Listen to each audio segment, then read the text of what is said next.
Hello dear students, स्वागत है आप सभी का एक बार पुनः एसकेआई एजुटेक के ऑनलाइन प्लेटफॉर्म पर। जैसा कि आप सभी को पता है, हमने क्लास 10 की सीरीज शुरू कर ली है और उसके हमने 2 पार्ट ऑलरेडी अपलोड कर दिए हैं। आप जाके उस वीडियो को देखिए, तभी ये अगले वाले वीडियो आपको समझ में आएंगे। और आज हम पढ़ने वाले हैं इरेशनल नंबर। इरेशनल नंबर को अपन प्रूव करने वाले हैं कि कैसे √3 एक अपरिमेय संख्या है, √2 एक अपरिमेय संख्या है, या और भी बहुत सारी अपन संख्याएं पढ़ेंगे जो आपके परीक्षा के लिए बहुत इंपॉर्टेंट है, क्योंकि ये क्वेश्चंस फिक्स है, बोर्ड परीक्षा में 100% पूछा ही पूछा जाता है, सिद्ध करने वाला। तो देखते हैं अपन। सबसे पहली बात, अपनी सबसे पहली चीज, आपको कुछ पुरानी बातें या कुछ नई बातें हम आपको बताने वाले हैं। जैसे कि मैंने आपको बताया था, एक होती है परिमेय संख्या, एक होती है क्या प्यारे बच्चों, परिमेय संख्या, और एक होती है आपकी अपरिमेय संख्या। अपरिमेय संख्या, ये दो संख्याएं अपने ऑलरेडी पढ़ ली है, और अब अपन पढ़ने वाले हैं क्या, इसी के बारे में थोड़ा और डिटेल्स में। कैसे? देखो, परिमेय संख्या हमने ये पढ़ रखा है कि किसी भी संख्या को जब p/q के रूप में लिखा जाता है, भिन्न के रूप में लिखा जाता है, तब और वहां पे q is not equal to 0 होता है, तो वो आपकी क्या होती है, एक परिमेय संख्या होती है। जैसे कि मैं 4/6 या 1/3 या फिर मैं 2 या फिर मैं 0 या कुछ भी संख्या में लिखूं, तो वो सारी संख्याएं क्या कहलाएगी, आपकी एक परिमेय संख्या कहलाएगी। क्या कहलाएगी? परिमेय संख्या कहलाएगी। अब इस परिमेय संख्या में भी एक और भाग है, उसको अपन बोलते हैं मानक परिमेय संख्या। अब मानक परिमेय संख्या क्या होती है? मानक परिमेय संख्या का मतलब ये होता है कि किसी भी भिन्न का सबसे सरलीकरण रूप, यानी जैसे मैंने ये लिखा यहाँ पे 4/6, क्या लिखा मैंने यहाँ पे 4/6 लिखा, 4/6 मैंने अगर लिखा, तो इसको जब अपन और सरलीकरण करते हैं, इसको और सिंप्लीफिकेशन करते हैं, तब ये जो आता है अंतिम, इसके बाद में इसका किसी तरह का कोई भी भाग नहीं जाएगा, तो उसको अपन क्या बोलेंगे, मानक परिमेय संख्या बोलते हैं। कौन सी परिमेय संख्या बोलते हैं? मानक परिमेय संख्या बोलते हैं। यानी किसी भी भिन्न का जो अंतिम सरलीकरण सिंप्लीफिकेशन होगा, वो आपका मानक परिमेय संख्या कहलाता है। ये सुनो, अपरिमेय संख्या में अपन ने पढ़ा था, जिसको p/q के फॉर्मेट में नहीं लिखा जा सकता, वो आपका क्या होगा, अपरिमेय संख्या होगी। कौन सी संख्या होगी? अपरिमेय संख्या होगी। क्लियर है? यानी कि √3, √2, इन सबको जो है क्या लिखा जा सकता है, p/q में नहीं लिखा जा सकता है। यस और नो? अब देखो, क्या परिमेय और संख्या और अपरिमेय संख्या दोनों संख्या क्या कहलाती है, आपकी वास्तविक संख्या कहलाती है। क्या कहलाती है? वास्तविक संख्या कहलाती है। इन दोनों को अपन क्या बोलते हैं? वास्तविक संख्या कहलाते हैं। अगर नंबर लाइन में देखा जाए तो ये 0 होता है, ये 1 2 ये 3, इधर -1 -2 -3 होता है। यस और नो? और इन सब को भाग को अपन क्या कहते हैं? इंटीजर कहते हैं, पूर्णांक कहते हैं। क्या कहते हैं? पूर्णांक कहते हैं। अगर 1 से शुरू होता है पॉजिटिव नंबर, तो वो होता है आपका क्या? Natural number. कौन सा नंबर? Natural number. जब अपन क्या करें, इसमें 0 से शुरू कर ले, किससे शुरू कर ले? 0 से शुरू करे अगर, तो वो आपका क्या बन जाता है? Whole number. कौन सा नंबर? होल नंबर, पूर्ण संख्या बन जाती है। कौन सी संख्या बन जाती है? पूर्ण संख्या बन जाती है। वैसे देखो, क्या √2 का मान 1.414 होता है, तो क्या बताओ, 1 और 2 के बीच में 1.414 कहीं ना कहीं तो आएगा। आएगा मतलब ये क्या है? एक वास्तविक संख्या है। कौन सी संख्या है?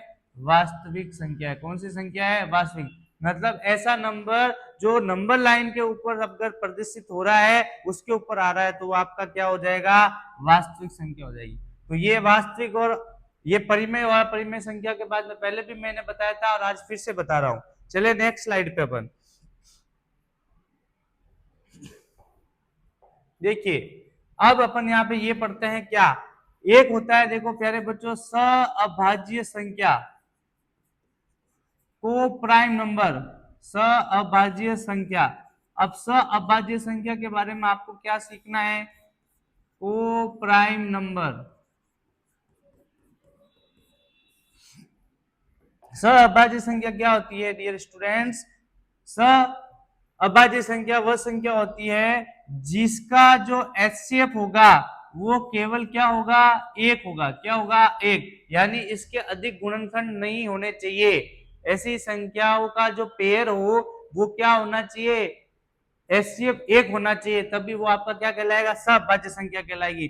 जैसे मैं 2 और 6 की अगर बात करूं तो देखो इसमें 2 में 1 का भी भाग जाएगा, 2 का भी भाग जाएगा, इसमें 1 का भी भाग जा रहा है, 2 का भी भाग जा रहा है, 3 का भी भाग जा रहा है और 6 का भी भाग जा रहा है। तो अगर इसके फैक्टर 1 से ज्यादा बनते हैं तो आपका क्या होगा? वह मतलब इसके जो एचसीएफ आ रहा है क्या आ रहा है? डबल एचसीएफ आ रहा है। क्या आ रहा है? ये भी एचसीएफ आ रहा है, ये भी एचसीएफ आ रहा है। ठीक है ना? तो जब ये एचसीएफ आ जाएगा, डबल एचसीएफ आ गया, इसका मतलब वो क्या है? सहभाज्य नहीं है। जैसे अगर मैं बात करूं 4 और 9 की, तो यहाँ देखो 1 2 और 4 से जा रहा है, यहाँ पे 1 3 और 9 से भाग जा रहा है। अब देखो इसका एचसीएफ कॉमन नहीं आ रहा, सिर्फ क्या आ रहा है? एचसीएफ एक ही आ रहा है, एक ही इसका एचसीएफ आ रहा है, मतलब कॉमन फैक्टर क्या आ रहा है?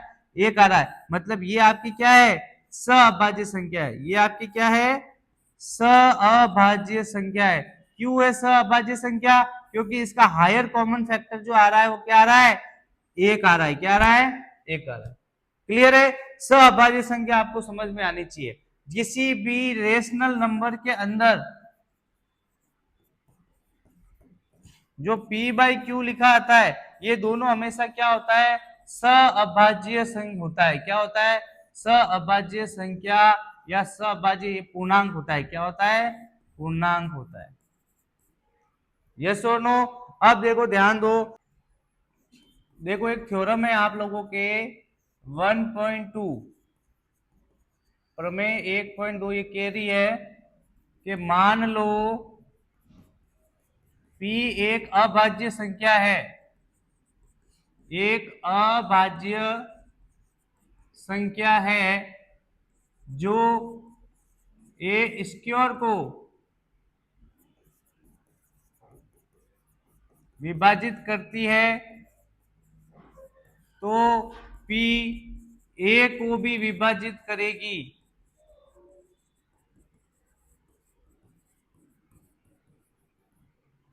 और ए एक धनात्मक पूर्णांक है। देखो आप लोगों तो यह ध्यान रखो, क्या ध्यान रखना? देखो सीधी सीधी अपन को गणित सीखनी है। माना कि ए 6 है, ए स्क्वायर कितना हो जाएगा? 36, और मैंने मान लिया p कितना है? 3 है। यस और नो? अब बताओ क्या 36 में अपन 3 का भाग दे, ए स्क्वायर में अगर p का अपन ने भाग दिया तो जा रहा है कि नहीं जा रहा है? 12 बार बिल्कुल जा रहा है सर। और अगर मैं इसी a में p का भाग दूं, मतलब 6 में भी 3 का अगर मैं भाग दूं, तो भी बताओ 2 बार जा रहा है कि नहीं जा रहा है? जा रहा है। तो बस यही कह रहा है कि अगली धनात्मक पूर्णांक a में अगर कोई अभाज्य संख्या का भाग जा रहा है तो उसी पूर्णांक के अंदर, उसी संख्या के अंदर भी p का भाग जाएगा। ये थ्योरम कह रही है। क्लियर है? अब इसी थ्योरम के ऊपर अपन को क्वेश्चंस करने हैं। क्या क्वेश्चन है? जैसे कि पहला अपन ने पढ़ा, एग्जाम्पल नंबर 1 है आपका कि √2 एक अपरिमेय संख्या है, दर्शाइए। संख्या है, दर्शाइए। देखो अपन को तो पता है √3 एक अपरिमेय संख्या है, लेकिन अब अपन को इसके अंदर सिद्ध तो करना ही पड़ेगा। तो कैसे करोगे? देखो सबसे पहले देखो मेरी बात सुनो आप ध्यान से कि √2 जो है क्या है? वो एक अपरिमेय संख्या, अपन को पता है ये तो फिक्स बात है। अब अपन को यहाँ पे ये ध्यान देना है, क्या अपन को यहाँ पे इसका उल्टा करना है। इसका क्या करना है? उल्टा करना है। उल्टा कैसे करना है? अपन को यहाँ पे इसका ये लिखना है कि माना कि √2 एक परिमेय संख्या है। क्या बोलेंगे अपन इसको? √2 एक परिमेय संख्या मानना है। गणित मानने का ही होता है। ये क्या है? परिमेय संख्या है। बिल्कुल है सर, परिमेय संख्या मान लेते हैं हम कि ये √2 एक परिमेय संख्या है। और जब √2 परिमेय संख्या होगी तो क्या होगा? इसके a बाई बी भिन्न होगी कि नहीं होगी? बिल्कुल होगी सर। और ये ए और बी सहअभाज्य होंगे कि नहीं होंगे? बिल्कुल होंगे सर, ये सहअभाज्य है। ए और बी सहअभाज्य पूर्णांक है, पूर्णांक है, जहां अपन ने ये भी पढ़ा है क्या, b is not equal to 0 है। यस और नो? अब अपन इसका करेंगे क्या, क्रॉस मल्टीप्लीकेशन, तो ये क्या हो जाएगा, √2b is equal to a। फिर आपको यहाँ पे ये करना है, दोनों तरफ वर्ग करने पर, दोनों तरफ वर्ग करने पर क्या हो जाएगा, दोनों तरफ जब वर्ग करेंगे, √2 इंटू √2, ये भी सीख लो आप, किसी संख्या का उसी संख्या के अंडर से गुणा करता है तो वही संख्या आती है। तो ये हो जाएगा 2b इंटू बी हो जाता है बी स्क्वायर, और a इंटू ए हो जाता है क्या, ए स्क्वायर। अब यहाँ पे क्या हो जाएगा, b square is equal to a square upon 2। क्या यहाँ तक बात समझ में आ गई? बिल्कुल आ गई सर। अब यहाँ पे क्या कह रहा है कि यदि यहाँ ए स्क्वायर 2 से विभाजित होगा, क्या समझ में आ रहा है कि ए स्क्वायर 2 से विभाजित अगर होगा तो ए भी क्या होगा, 2 से विभाजित होगा। 2 भी किससे विभाजित होगा, ए भी 2 से क्या होगा, विभाजित होगा। ये बात अपन को पता चली, यानी कि क्या होगा, ए जो बट्टा 2 होगा। अब यहाँ पे कोई अपन के सामने कोई उत्तर नहीं आया तो अपन मान लेते हैं कि इसका उत्तर कोई पूर्णांक सी आएगा, आएगा कि नहीं आएगा? तो जब सी आएगा तो अपन वापस इसका जब वज्र गुणन करते हैं क्या, ए इंटू 2c, फिर से दोनों तरफ वर्ग करेंगे, दोनों तरफ वर्ग करने पर, जब दोनों तरफ अपन ने वर्ग किया तो क्या हो जाएगा, ए स्क्वायर 4c स्क्वायर आएगा कि नहीं आएगा? बिल्कुल आएगा सर। अब बताओ ए स्क्वायर का मान मैं यहाँ से ये 2b स्क्वायर रख सकता हूँ? बिल्कुल रख सकते हो सर। ये समीकरण नंबर 2 लिख दो आप, इसको समीकरण नंबर 1 दे दो नाम, इसको समीकरण नंबर 2 दे दो नाम। अब देखो क्या लिखना है, समीकरण 1 से ए स्क्वायर का मान समीकरण 2 में रखने पर जब रखूंगा तो क्या हो जाएगा, 2b square is equal to 4c square होगा कि नहीं होगा? अब 2 से 2 कट जाएगा तो b square is equal to क्या आ जाएगा, 2c स्क्वायर, और जब b स्क्वायर अपॉन क्या आ सकता है, 2 is equal to c square. आप ध्यान दो यहाँ पे कि b स्क्वायर में भी 2 का भाग जा रहा है, तो यहाँ पे भी अपन को क्या लिखना है कि b स्क्वायर 2 से विभाजित होगा, 2 से विभाजित होगा, तो b भी 2 से क्या होगा, विभाजित होगा। अब अपन को यहाँ पे बस एक मस्त अपन को चीज समझ में आ गई है, क्या समझ में आई? अब यहां से आपको देखो, अब यहाँ पे अपन को समझने का जरूरत है, क्या जरूरत है, देखो ध्यान देना। अच्छा बताओ, क्या ए भी 2 से विभाजित हो रहा है और बी भी किससे विभाजित हो रहा है, 2 से विभाजित हो रहा है, ये अपन ने सिद्ध किया है। अब अपन को ध्यान ये होना चाहिए, ए और बी क्या है, सहभाज्य है या नहीं है? ए और बी दोनों क्या है, सहभाज्य। अच्छा बताओ, क्या सहभाज्य के एचसीएफ कितना होना चाहिए, एक ही होना चाहिए। सहभाज्य के जो गुणनखंड जो एचसीएफ होता है वो कितना होना चाहिए, सिर्फ एक होना चाहिए। अब यहाँ पे देखा जाए तो ए में एक का भी भाग जा रहा है, एक में बी में भी एक का भाग जा रहा है, ए में 2 का भी भाग जा रहा है, बी में 2 का भी भाग जा रहा है। तो जब दोनों संख्या के अंदर भाग प्रॉपर जा रहा है तो क्या यह परिमेय होगा, क्या नहीं होगा? और अपन ने ये पढ़ा है कि यदि अगर ये सहअभाज्य होगा, अगर ये सहअभाज्य होगा तो ही वह एक परिमेय संख्या होगी, तो ही वह एक परिमेय संख्या होगी। ये सहअभाज्य नहीं है, यह सहअभाज्य नहीं है। सअभाज्य होंगे तो ही ये क्या होगी, एक परिमेय संख्या होगी, अन्यथा नहीं होगी। तो अपन ने ये क्या सिद्ध किया, सिद्ध अपन ने क्या किया है, ए और बी को सअभाज्य सिद्ध किया है, ठीक है ना। सिद्ध करने के लिए अपन ने ये सब किया है, लेकिन ये सअभाज्य तो हुए ही नहीं। अपन ने जो पहले लिखा उसका तो विरोध हो गया, ये विरोधाभास की स्थिति आ गई। यानी यहाँ पे आपको ये लिखना है कि ए और बी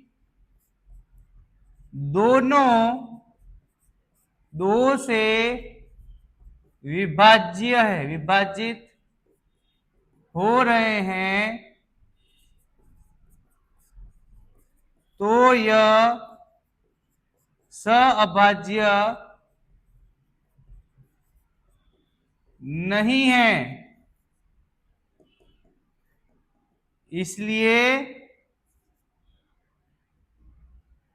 इसीलिए ए और बी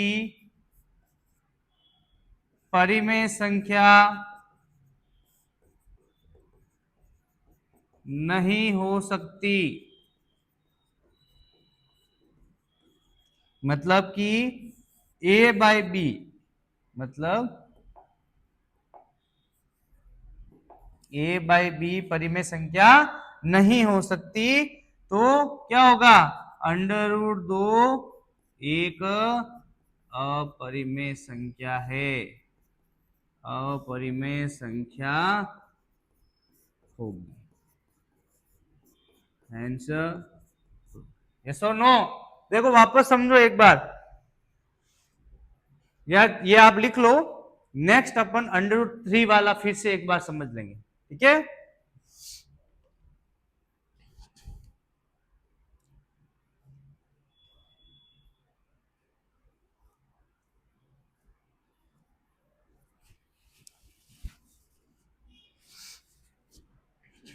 अंडर रूट 3 का एक बार अपन देखेंगे तो अब अपन को पूरा समझ में आ जाएगा। ये अंडर रूट 2 का था।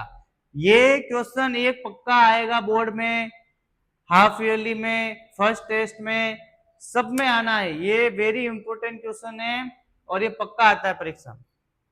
इसका स्क्रीनशॉट ले लो, लिख लो, ठीक है। चले नेक्स्ट, दूसरा अपन को पढ़ना है कि अंडर रूट 3 एक अपरिमेय संख्या है, अपरिमेय संख्या है। तो अपन को क्या करना है, इसका उल्टा चलना है। क्या कहना है, सबसे पहले लिखना आपको क्या, कि लेट, माना कि अंडर रूट 3 एक रेशनल नंबर है, परिमेय संख्या है। और जब परिमेय संख्या होगी तो इसको अपन किस फॉर्म में लिखेंगे, ए बाई बी के फॉर्म में लिखेंगे ना। तो क्या, और ए और बी यहाँ पे क्या है, सअभाज्य संख्या है। रेशनल नंबर की जो रूल है, क्या कह रहा है रेशनल नंबर का पहला रूल तो ये होना चाहिए कि वो ए बाई बी के फॉर्मेट में होना चाहिए, बी बराबर 0 नहीं होना चाहिए, और ए और बी क्या होने चाहिए, सअभाज्य होने चाहिए। ये इसकी क्या है, प्रॉपर्टीज है। और सअभाज्य संख्या है जहां b is not equal to क्या होना चाहिए, 0 होना चाहिए। यस और नो? इसका करो अपन क्रॉस मल्टीप्लीकेशन, तो ये हो जाएगा under root 3a is equal to b. दोनों तरफ वर्ग करने पर, दोनों तरफ वर्ग करने पर क्या हो जाएगा, 3a square is equal to b square होगा कि नहीं होगा, और a square is equal to हो जाएगा b square upon 3। Sorry wrong हो गया सच्ची, थोड़ा सा, कोई बात नहीं, बिल्कुल सुधारेंगे इसको। क्रॉस मल्टीप्लिकेशन में ये हो जाएगा under root 3b is equal to a, दोनों तरफ जब वर्ग करेंगे, दोनों तरफ वर्ग करने पर क्या हो जाएगा, 3b square is equal to a square, तो b square is equal to क्या हो जाएगा, ए स्क्योर अपॉन 3। अच्छा बताओ यहाँ क्या लिखना है, चूंकि ए स्क्योर 3 से विभाजित होगा तो ए बी 3 से क्या होगा, विभाजित होगा। तो जब विभाजित होगा तो क्या हो जाएगा, a/3। अब बताओ a/3 अगर अपन कर रहे हैं तो कुछ ना कुछ तो आंसर आएगा पूर्णांक, कुछ ना कुछ आंसर आएगा, किसमें आएगा, पूर्णांक में आएगा। अब जब पूर्णांक में आएगा तो फिर अपने पास एक नई प्रॉपर्टी बन गई। अब इसको अपन को सोल्व करना है तो क्या करेंगे, इसका भी अपन क्या करेंगे, वापस क्रॉस मल्टीप्लिकेशन करेंगे तो ये हो जाएगा a इक्वल टू 3c। दोनों तरफ वर्ग करने पर, तरफ वर्ग करने पर इसको अपन नाम ले देंगे समीकरण नंबर 1। दोनों तरफ वर्ग करने पर ये क्या हो जाएगा, ए स्क्वायर इज इक्वल टू 3 का 9 हो जाएगा और ये हो जाएगा सी स्क्वायर। ए स्क्वायर का मान यहां से इसमें पुट करो, समीकरण 1 से समीकरण 1 से ए स्क्वायर का मान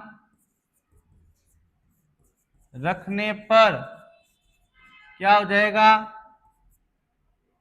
3b square equal to 9c square. 3 से ये 3 टाइम्स कैंसल, तो b square is equal to आ जाएगा 3c स्क्वायर और b square by 3 is equal to क्या आ जाएगा, c स्क्वायर। यहाँ पे भी वही बात कि b स्क्वायर 3 से विभाजित होगा, विभाजित होगा तो b भी क्या होगा, 3 से विभाजित होगा।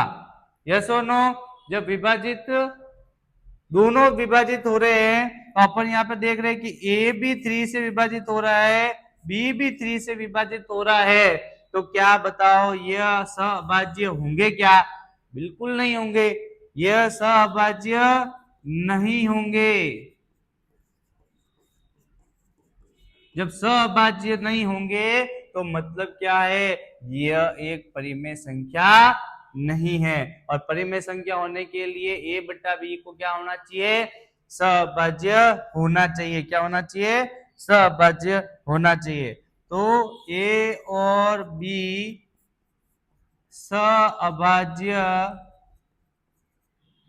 नहीं है, इसलिए √3 एक अपरिमेय संख्या होगी। यस और नो।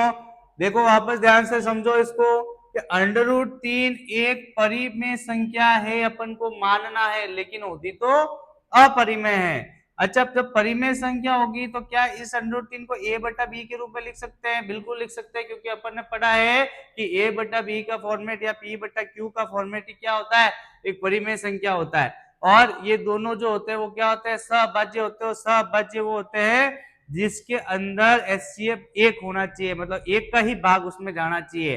तो इसको अपन जब क्रॉस मल्टीप्लिकेशन करते हैं तो ये हो जाएगा √3ba। क्या हो जाएगा, √3ba हो जाएगा। दोनों तरफ जब वर्क करते हैं तो क्या आ जाता है, √3 into √3, 3b into b, b square, a into a square. तो बी स्क्वायर जब 3 गुणा में होगा, अपना पक्ष चेंज करेगा तो क्या होगा, गुणा वाला भाग में आ जाएगा, भाग में आ जाएगा। तो यहाँ से क्या पता चलता है कि ए स्क्वायर 3 से विभाजित होगा और ए किससे विभाजित हो रहा है, 3 से ही विभाजित हो रहा है। ये अपन ने किस में पढ़ा था, थ्योरम में पढ़ा है। किस में पढ़ा है, थ्योरम 1.2 में पढ़ा है। ये लिख सकते हो 1.2 थ्योरम से, यहाँ लिख दो 1.2 थ्योरम, ठीक है। और a बटा 3 बराबर क्या है, c।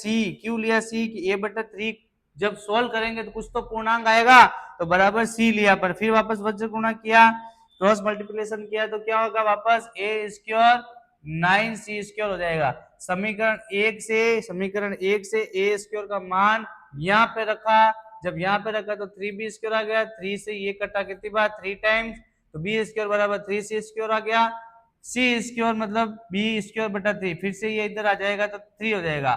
फिर वापस वही थ्योरम 1.2 वाली बात से अपन फिर से ये चीज किया, तो a/3 b/3 दोनों में 3 का भाग भी जा रहा है और 1 का भी भाग जा रहा है, जबकि सिर्फ 1 का ही भाग जाना चाहिए था, इसलिए सहभाज्य नहीं होंगे, और a और b सहभाज्य नहीं होते हैं, तो इसलिए √3 एक क्या होगी, अपरिमेय संख्या होगी, और यही बात आपको परीक्षा में लिखकर आनी।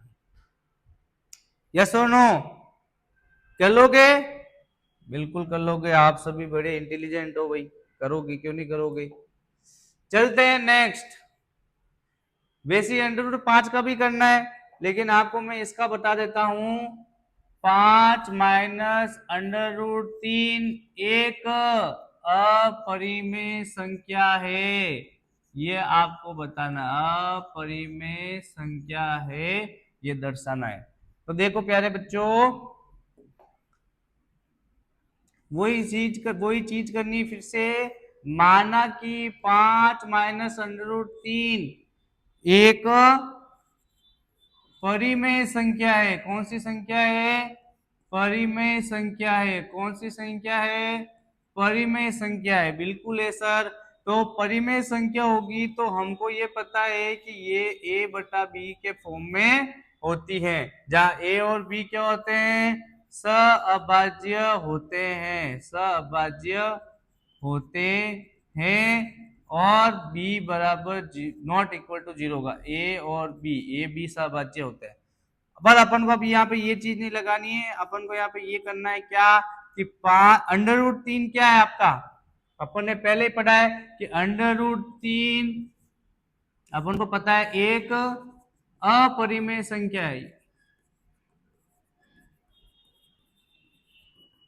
तो √3 एक अपरिमेय संख्या है, तो √3 को उधर भेज दोगे तो क्या हो जाएगा? प्लस का हो जाएगा, और a/b माइनस में हो जाएगा, इधर आके किस में हो जाएगा? माइनस में हो जाएगा। ठीक है, इसको आप समझो ध्यान से। मैंने क्या किया, इसको उधर भेजा तो प्लस का हो गया, पर मैंने लिख इधर दिया है, ये चीज का ध्यान रखना। और ये a प्लस का a/b है, ये इधर आएगा तो ये माइनस का हो गया। अच्छा, अब ये चीज बताओ, क्या यह एक अपरिमेय संख्या है? ये अपन को तो पता है ना, यहाँ पे तो कुछ शर्त करना ही नहीं है, तो पता है। अब क्या 5 एक परिमेय संख्या है? बिल्कुल है। और क्या a/b भी एक परिमेय संख्या है? बिल्कुल है। तो यहां से अपन को क्या सिद्ध होने को मिल रहा है कि किसी दो परिमेय संख्याओं का अंतर कभी भी परिमेय संख्या नहीं हो सकता, इसीलिए ये बराबर किसी अपरिमेय संख्या के नहीं हो सकता, इसीलिए ये कौन सी संख्या है? एक अपरिमेय संख्या है। कौन सी संख्या है? एक अपरिमेय संख्या है। यानी किसी भी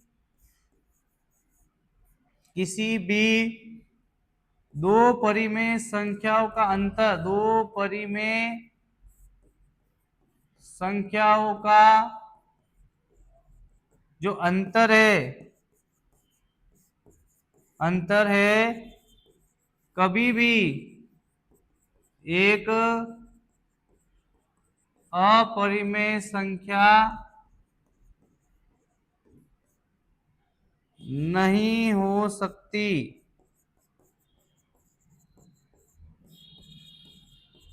इसलिए 5 माइनस √3 एक अपरिमेय संख्या है। ठीक है, ये दर्शाइए कि 3√2 एक अपरिमेय संख्या है। ठीक है, देखो ध्यान दो,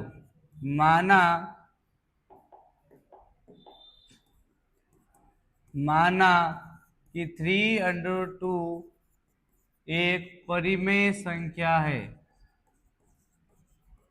और जब परिमेय होगी तो 3√2 इज इक्वल टू क्या होगा, a/b का होगा। यहां तक अपन ने पढ़ा है। अब बताओ क्या √2 को इधर लिख लूं मैं, a/b/3 को इधर लिख लूं क्या? बिल्कुल लिख सकता हूं। और अपन ने ये पढ़ा है कि √2 एक क्या होती है, अपरिमेय संख्या होती है। क्या होती है? अपरिमेय संख्या है। तो जब ये क्या है, अपरिमेय है, ये पूर्णांक है, ये भी पूर्णांक है, और 3 भी क्या है, पूर्णांक है। तो जब सब पूर्णांक है तो ये क्या होंगे, परिमेय संख्या होगी। ये पूरी क्या होगी, एक परिमेय संख्या होगी। और परिमेय संख्या कभी भी अपरिमेय संख्या के बराबर नहीं हो सकती, बराबर नहीं हो सकती। तो जो अपन ने माना था ना, ये क्या हो गया आपका, रॉन्ग हो गया। यानी कि यहां लिखना है आपको, परिमेय संख्या कभी भी अपरिमेय संख्या के बराबर